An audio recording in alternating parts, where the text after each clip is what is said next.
તો વડોદરા મહાનગરપાલિકા ખાતે સામાન્ય સભા મળી, જેમાં પૂર્વ ક્રિકેટર યુસુફ પઠાણનો મુદ્દો પાલિકાની સભામાં ફરી ઉછળ્યો છે। આજીગંજ વિધાનસભાના ધારાસભ્ય અને કાઉન્સિલર કેયુ રોકડિયા દ્વારા સભામાં મુદ્દો ઉઠાવતા અત્યાર સુધીનું ભાડું વસૂલવા અને દબાણ દૂર કરવા જલ્દીથી કાર્યવાહી કરવા સૂચન કર્યું। રોકડિયાએ જણાવ્યું કે 2012માં જમીનની માંગણી યુસુફ પઠાણ દ્વારા કરવામાં આવી હતી। 2012માં જ વેલ્યુએશન કરવામાં આવ્યું હતું। 2014માં સરકારે નામંજૂર કર્યું હતું, જેથી 2014ના 8મા મહિનામાં જ કોર્પોરેશનના માધ્યમથી યુસુફ પઠાણને આ પ્લોટ રદ કરેલો છે તેવું જણાવ્યું હતું।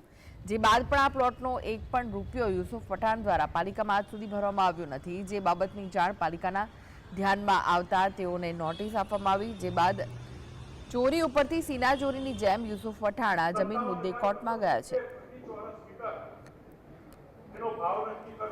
માત્ર મેરિટના આધાર પર પ્લોટના પૈસા ભરાયા નથી। સરકારે પ્લોટની ફાળવણી નામંજૂર કરી છે। આમ છતાં 10 વર્ષથી પ્લોટ પર પોતાની કમ્પાઉન્ડ વોલ બાંધીને દબાણ કર્યું છે અને ઉપરથી કોર્ટમાં જાય છે। એટલે કહ્યું ચોરી ઉપર છે સીના ચોરી।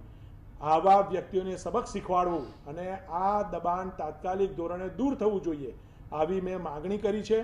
અને